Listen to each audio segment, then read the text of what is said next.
तेलात टाकताच एकदम छान फुलणारे असे हे पांढरे शुभ्र कुरकुरीत आणि खुसखुशीत असे आपण वेफर्स बनवलेले आहेत. आता बघा चैत्र महिना सुरू झाला आहे आणि प्रत्येक घराघरामध्ये वाळवण करायला सुरुवात झाली आहे. परंतु शहरामध्ये राहणाऱ्या लोकांना वाळवणाला जागाच नसते असा प्रॉब्लेम झाला आहे. त्यासाठी आपण हे वेफर्स अजिबातसुद्धा उन्हात वाळवलेले नाहीत. तरीसुद्धा इथं पाहू शकताय अगदी पांढरे शुभ्र असे आपले हे वेफर्स बनलेले आहेत. आपण हे फॅनखाली सुकवलेले आहेत आणि घरातल्या गॅलरीमध्ये थोडं ऊन येतं त्यामध्ये सुकवलेले आहेत. नमस्कार, मी सुषमा खूप खूप स्वागत करते तुमचं माझ्या किचनमध्ये. चला तर इथं आपण 4 किलो प्रमाणात बटाट्याचे वेफर्स करणार आहोत. बटाटे वेफरसाठी घेताना नवीन बटाटा घ्यायचा कारण त्याला स्टार्च कमी असतो. नवीन बटाटा असला तरीसुद्धा कडक असलेला बघून घ्यायचा असतो. आता हे सुरुवातीला बटाटे आपण स्वच्छ पाण्याखाली धुवून घेणार आहोत आणि 15 ते 20 मिनटं पाण्यामध्ये घालून ठेवणार आहोत की जेणेकरून बटाटे पाण्यामध्ये ठेवल्यावर ते कडक होतात आणि सोलायला सोपं होतं. यासाठी पाण्यामध्ये घालून आपण 15 ते 20 मिनटं हे बटाटे असेच भिजत ठेवणार आहोत. आता बटाटे पाण्यात घालून 15-20 मिनटं झालेली आहेत. बटाटे छान कडक झाले तर आता आपण हे बटाटे सोलून घेणार आहोत आणि बटाट्याला कुठं काळा भाग असेल, कुठं किडका भाग असेल तो सगळीकडनं आपण काढून घेणार आहोत. बटाटे सोलून आपण एका स्वच्छ पाण्याच्या भांड्यामध्ये सगळे बटाटे टाकून ठेवले आहेत. तर आता इथं आपण बटाट्याचे वेफर्स पाडण्यासाठी एक सेटअप तयार केला आहे. खाली परात घेतली आहे, त्यामध्ये पाणी घेतलेलं आहे आणि जी खिसणी असते त्यामध्ये आपण ठेवून घेतली आहे. मोठा बटाटा असतो तो आपण मध्ये चिरून घेतलेला आहे की जेणेकरून सगळे वेफर्स आपले एकसारखे पडावेत यासाठी. आता इथं आपण वेफर्स पाडणार आहोत. जर जोर देऊन तुम्ही जर वेफर्स पाडले तर जाड वेफर्स पडतात आणि हलक्या हाताने पटपट वेफर्स पाडले तर पातळ वेफर्स पडतात. आता इथं पाहू शकताय अर्धे वेफर्स आपले पाडून झालेले आहेत. हे वेफर्स आपण लगेच पाण्यामध्ये घालणार आहोत. जसे परातीमध्ये जमा होत आहेत तसे मी त्यातले काढून दुसऱ्या एका टबामध्ये वेगळे करत आहेत. वेफर्स करताना 2-3 भांड्यामध्ये पाणी ठेवायचं की जेणेकरून आपले वेफर्स बिना पाण्याचे राहिले नाही पाहिजेत. जर तुम्ही बिना पाण्याचे वेफर्स ठेवले तर तुमचे वेफर्स लगेच लाल किंवा काळे पडणार आहेत. आता घरामध्ये उन्हाळ्याच्या सुट्ट्या सुरू आहेत लहान मुलांना. तर माझी छोटी मुलगीही बसलेली आहे इथं वेफर्स पाडायला. तुम्ही पाहू शकताय तीही मला मदत करू लागते बऱ्याच वेळेला. सगळे वेफर्स पाडून झाल्यानंतर आता हे वेफर्स आपण 4 ते 5 पाण्यामध्ये धुवून घेणार आहोत. इथं पाहू शकताय आपण वेफर्स खूप जास्त जाडही पाडलेले नाहीत आणि खूप जास्त पातळही पाडलेले नाहीत. खूप जास्त पातळ पाडले तर तेलामध्ये टाकताच ते जळून जातात. यासाठी मीडियम साईजचे आपण वेफर्स पाडताना पाडणार आहोत.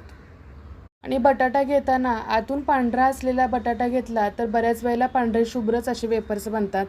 पिवळा बटाटा तुम्ही जर घेतला तर बऱ्याच वेळेला लालसर पडण्याची शक्यता असते. आता वेफर्स हे स्वच्छ धुवून झाल्यानंतर आपण एका टबामध्ये मोठ्या पाणी घेतलेलं आहे आणि एक छोटासा तुरटीचा तुकडा घेतला आहे. आता हा तुरटीचा तुकडा आपण 5 ते 6 वेळा पाण्यामधनं फक्त फिरवून काढणार आहोत. बऱ्याच वेळेला बायका तुरटीची पूड करून पाण्यामध्ये टाकतात आणि ती पूड खूप जास्त होते आणि मग वेफर्स तुमचे लाल पडण्याची शक्यता खूप जास्त असते. यासाठी आपण फक्त पाण्यातनं 4-5 वेळेला ही तुरटी फिरवून काढणार आहोत. या पाण्यामध्ये आपण हे सगळे वेफर्स टाकून ठेवणार आहोत रात्रभर. आता सकाळी उठल्यानंतर वेफर्स शिजवण्यासाठी असं मोठ्या पातेल्यामध्ये इथं मी 5 ते 6 लिटर पाणी आपण उकळायला ठेवलं आहे. आता या पाण्यामध्ये चवीनुसार मीठ टाकणार आहोत. म्हणजे पाण्याला चव येईपर्यंत आपण मीठ टाकायचं आहे. इथं मी 2.5 ते 3 चमचे मोठे भरून मीठ घातलेलं आहे. बऱ्याच वेळेला सध्या चिली फ्लेक्सही टाकतात परंतु लहान मुलांना चिली फ्लेक्स वगैरे आवडत नाहीत. यासाठी मी यामध्ये चिली फ्लेक्स वगैरे घातलेले नाही. फक्त आपण मिठाचेच करणार आहोत हे वेफर्स. पाण्याला लवकर उकळी येण्यासाठी आपण झाकण म्हणून परात ठेवणार आहोत त्यावरती.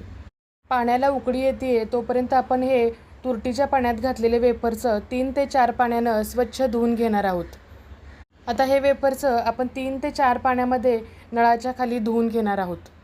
म्हणजे तुरटीचा सगळा फ्लेवर निघायला पाहिजे. शिवाय जो स्टार्च खाली जमा झालेला असतो तोही आपण काढून टाकायचा आहे. इथं पाहू शकताय पांढरे शुभ्र असे आपले वेफर्स तयार झालेले आहेत. वरचं पाणी अगदी पांढरं शुभ्र झालेलं आहे. आता पाण्याला उकळी आली की आपण यामध्ये हे वेफर्स घालून घेणार आहोत. पाण्याला उकळी येण्याच्या अगोदर तुम्ही जर वेफर्स घातले त्यामध्ये तर बऱ्याच वेळेला वेफर्स खूप जास्त शिजले जातात आणि त्याच वेळेला ते पण सुद्धा लाल पडू शकतात. त्यामुळं पाण्याला उकळी यायला लागल्यानंतर आपण यामध्ये हे वेफर्स घालून घेणार आहोत. एक निवेदन करते, माझ्या चॅनलवरती नवीन असाल तर चॅनलला नक्कीच सबस्क्राईब करा आणि बेल आयकॉनला क्लिक करा, म्हणजे असेच नवीन नवीन पदार्थ तुम्हाला पाहता येतील. आणि फेसबुकवरून पाहत असाल तर फॉलो करा आणि लाईक करायला विसरू नका. आता इथं पाहू शकता, हे सगळे वेफर्स आपण एकाच वेळेला एकाच पाण्यामध्ये शिजवणार आहोत. थोड्या थोड्या प्रमाणात वेफर्स केले तर ते करायलाही खूप सोपं जातं, खूप जास्त गाठा पण होत नाही. सगळे वेफर्स आपण आता ह्या पातेल्यामध्ये शिजत घातलेले आहेत. पाण्याला उकळी आली की आपल्याला लगेच वेफर्स शिजले जातात. शिजले की नाही हे पाण्याची एक ट्रिक आहे. वेफर्स घ्यायचा आणि तो थोडासा मोडून बघायचा, जर तुटला लगेच तर शिजला आहे समजायचं. मध्ये मध्ये चेक करायचं वेफर्स शिजले का नाही. बऱ्याच वेळेला कधी कधी खूप जास्त शिजले तरीसुद्धा वेफर्स लाल पडतात. एक दोन उकळीमध्ये हे वेफर्स शिजून जातात, परंतु मध्ये मध्ये आपण झाऱ्यानं हलवून घेणार आहोत. बऱ्याच वेळेला एखादा वेफर्स खाली चिकटू शकतो. इथं पाहू शकताय, मी आता पाहिलं तर वेफर्स लगेच तुटतोय, म्हणजे आपले वेफर्स झालेले आहेत. लगेचच गॅस बंद करून घेणार आहोत आणि ही पुरणाची चाळण आहे, त्यांना आपण वेफर्स काढून घेणार आहोत. गॅस लगेचच का बंद करायचा, का तर पाणी खूप जास्त गरम असतं, त्या पाण्यामध्येच खालचे वेफर्स शिजले जातात. आता पुरणाच्या चाळणीनं काढून आता आपण जी भात चाळायची चाळण असते त्यामध्ये हे वेफर्स मी काढून वेफर्स काढायसाठी सुद्धा आपण एक सेटअप करायचा. खाली परात ठेवायची, त्यामध्ये भाताची चाळण असते ती मोठी ठेवायची आणि ह्या पुरणाच्या चाळणीनं काढून काढून आपण त्यामध्ये सगळे वेफर्स गोळा करणार आहोत. सुरुवातीला सांगितल्याप्रमाणे आपण हे वेफर्स घरातच वाळवणार आहोत, तेही फॅनखालीच. इथं बेडरूममध्ये एक मोठं बेडशीट मी अंथरलेलं आहे आणि त्यावरती आता हे वेफर्स असे आपण पसरवून घेणार आहोत.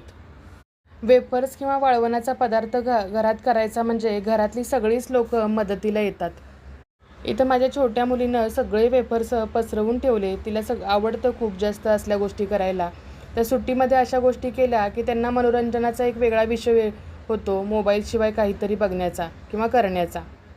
आणि लहान मुलं हेच पाहून आपण जे करतो तेच करत असतात, त्यामुळे ती थोडं थोडं यातनंच शिकत असतात, जर आपण थोडं थोडं त्यांना करायला लावलं तर. आता इथं सगळे वेफर्स आपण इथं वाळत फॅनखाली घातलेले आहेत. असेच फॅनखाली मी एक दिवस वाळवणार आहे आणि दुसऱ्या दिवशी आपण हे वेफर्स गॅलरीमध्ये ऊन असतं त्यामध्ये वाळवून घेतलेले आहेत.